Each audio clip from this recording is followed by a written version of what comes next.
Ils se sont retrouvés une fois de plus ce matin pour aboutir au bout de 50 minutes à peine de réunion à un nouveau blocage.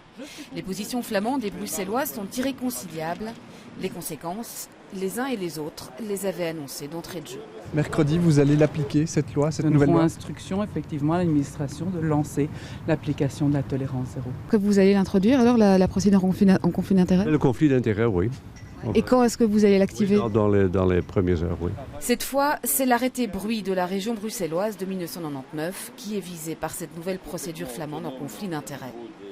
Juridiquement intenable, selon les Bruxellois. À ce stade-ci, la Flandre n'a pas introduit formellement de nouveaux conflits d'intérêts et je leur déconseille fortement sur le plan juridique et constitutionnel de le faire. Pour quelle raison?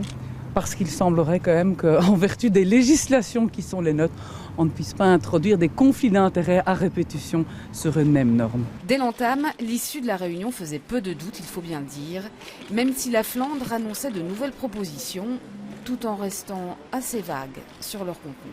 On a des propositions, jusqu'à maintenant on n'est pas encore arrivé à en discuter, donc on a décidé ici en septembre 15 de commencer avec un groupe de travail, mais il ne s'est jamais réuni jusqu'à aujourd'hui. Mais alors comment sortir de l'impasse? Les régions en appellent à la responsabilité du fédéral, compétent sur la question des routes aériennes notamment.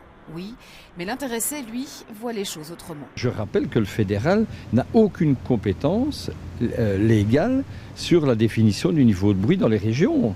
Je respecte l'autonomie des régions. En attendant, le ministre fédéral de la Mobilité va multiplier les réunions dans les prochaines heures pour tenter de concilier les points de vue.